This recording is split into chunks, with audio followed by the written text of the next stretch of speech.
Joining us now is Pastor Monty Leavell from First United Methodist Church. Good morning. Good morning. Good to see you again. You are always so proper. You take the hat off and Well, thank you. be very respectful. It kind of reminds me there was a coach in the National Football League back in the day, Bum Phillips.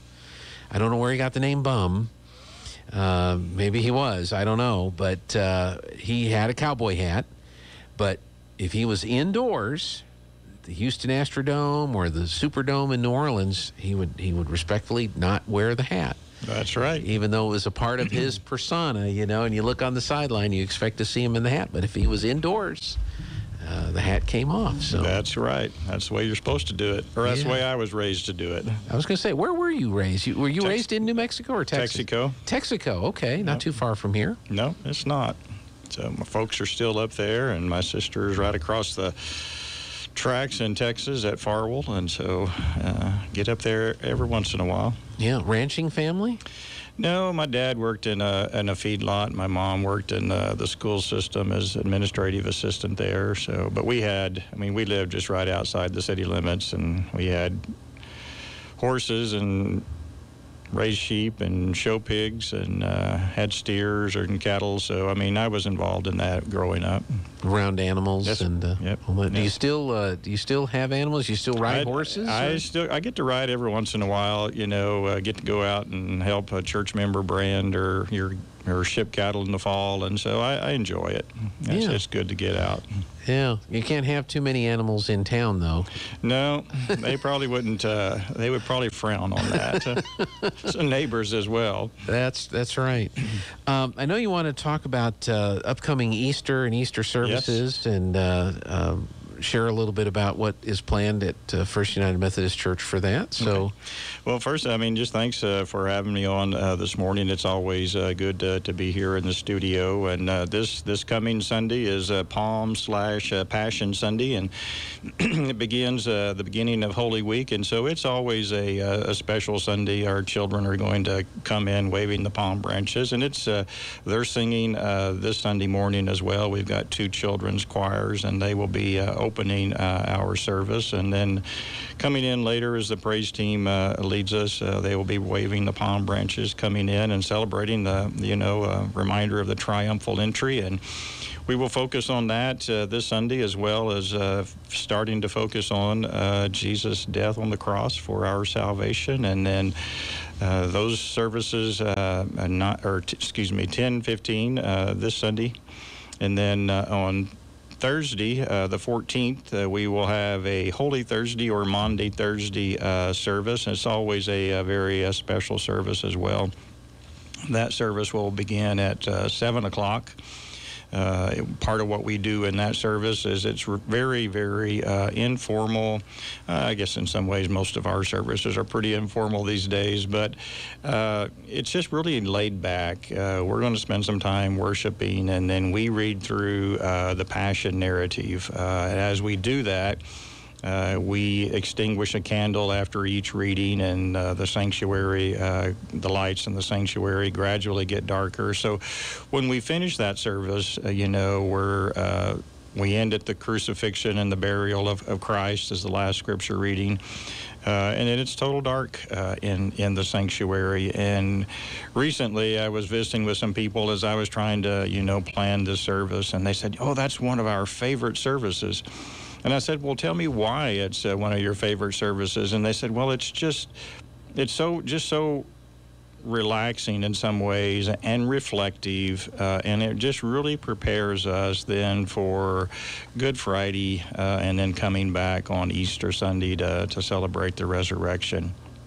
And I really feel like that if we don't spend time, focusing on Jesus' death, then we're really not prepared to truly celebrate on Easter Sunday and celebrate the resurrection, because you've got to go through that darkness and focus on on that, and then come back on Easter Sunday to celebrate the resurrection. Excuse me. We've also got a sunrise service at 6:15 at Woodbine, and we started doing that several years ago, and people said, well, why are you doing a sunrise service at Woodbine? I said, well, very early on the first day of the week, the women went to the tomb, so that's just a good place, I think, to start off Easter Sunday. Sunrise services are always my favorite. Just love sunrises, just being out on the ranch, and just the beauty that we get from those here in New Mexico, and just to be in a cemetery and think, this is where that resurrection started. So yeah, is this the first year since the COVID pandemic began that you're able to have these types of services in the church with everybody invited? Because I know the last couple of years with, matter of fact, it made me so mad. Our wonderful governor, the first Easter Sunday weekend of the pandemic, right, activated the emergency alert system, which all radio and TV stations and cable systems have. And normally it is used to let us know about severe thunderstorms or tornadoes or blizzards or, local emergencies like that. Used that system to tell people, don't go to church that first Easter Sunday of the pandemic. I couldn't do anything about it. It's all automatic. I heard it when it went out over the air, and it made me so angry that the system would be used for that purpose. But since then, things have slowly been getting back to normal. So I guess in a way there's some similarities to the story of what we as a community have gone through the last couple of years, and then what you'll be talking about in the services. Yeah, and especially in 2020, and then even last year. I mean, that was definitely part of the message that that we proclaimed. I mean, the resurrection. I mean, it's what gives us hope. In the midst of whatever we're facing. And Good Friday. I mean, that reveals the darkness. It reveals the sin that's in our world, and so there were definitely some preaching points, that we used, during that time. It was definitely not anything any of us wanted to go through, but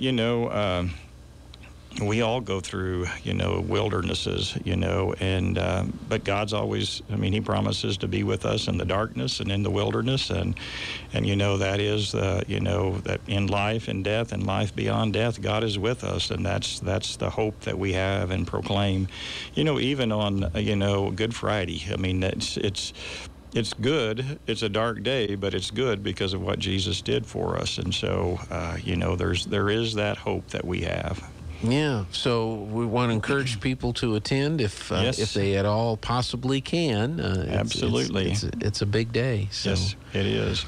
And you asked earlier, is this the first time back? No, we were there in the building last year. 2020, we weren't able to do anything last year.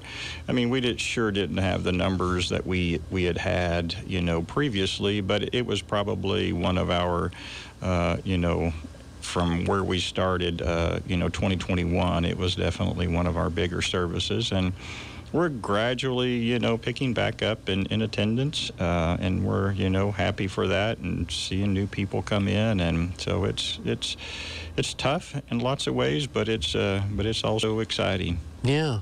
So let's remind everybody then the days and the times. Okay. So this Sunday, 10:15, worship at First United Methodist Church, Palm/Passion Sunday. Thursday, the 14th, we will have a Holy Thursday, Monty Thursday service at 7:00 p.m. Easter sunrise service at Woodbine Cemetery at 6:15. And then Easter Sunday at First United Methodist Church, 10:15. Okay. One thing I did want to ask you, last Friday, you presided over the memorial service for a longtime church member, a longtime school board member, Yes. and a citizen of Artesia, Lowell Irby. And I got to sit in the back and and be observe and be a part of that. Lowell is really going to be missed in this community for all the wonderful things that he did. You want to talk a little bit about how important he was at First United Methodist? Sure. I mean, that it was a. I'll just kind of back up first. I mean, it was, I think, a very meaningful memorial service for him. Mr. Knoll, Mr. Bowman both spoke at that. And, he was just, Mr. Irby was just such a pillar within this community and in so many different areas. I mean, not just at the pharmacy, not just at the hospital, but, he had his finger on just so many different things within this community. I mean, of course, the school for 44 years. And yes, I mean, it's a loss to the community, but probably that first or second Sunday, that we had church Sunday and church, and look over there at his pew, and and he wasn't there, and you realize just the void that his death created within our church community, but also within this community. And I mean, it's just hard to describe the influence that man had on so many different areas of this community. And I mean, if you didn't know him, you just went into the pharmacy and saw him, you probably wouldn't have thought that he had that kind of influence on so many people. And so, I think it was a very, very meaningful service in being able to honor his life. Yeah, very, very much so. And there were quite a few folks that were there, and, yes. and glad that they were able to attend. And of course, like typical Artesia, most of the family is still here. Yes. They didn't all, some do, but yes. Most of the family is right around here in Artesia. So that's a great opportunity to continue the legacy. Yes, so, yes, it is. We'll do that. Anything else that's going to be coming up soon at First United Methodist Church? I know we talked about Easter and those services that are this month, but other things that are in the works or plans? Well, I mean, again, I just would remind our children will be singing this Sunday, children's choir. Of course, coming up summer, I mean, it's a ways away, but it's not in some other ways. I mean, we will have our youth be going on a mission trip in June.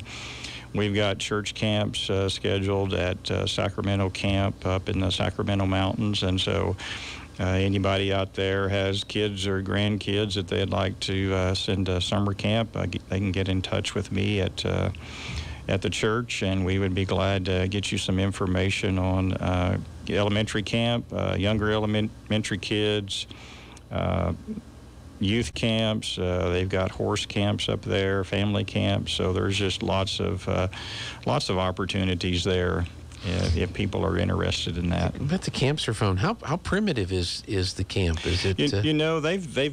They've got some primitive things there, and some of the buildings are older, but they just finished last year a new dormitory called the Family Life Center, and I mean, it's got very nice rooms compared to some of the others. But it's not the Hilton, but they've got lodging there to kind of wherever you want. I mean, it's some that are just kind of like motel rooms that. They're nice, but realize it's in the mountains, and then there's some of them that those buildings were built probably in the 50s and 60s, and they're just a little more rustic than yeah. That would be probably the key word. But they do, if you want, they could do tent camping. They don't do a lot of that, but.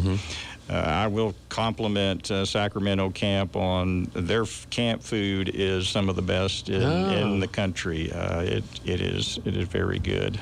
Does it rain up there? Well, it does. I've been up there times where our programs for the week, you just have to totally reschedule the things you were going to do just because there was so much rain. And of course, when you come from Artesia and you go up there, you always hope that it rains. Exactly.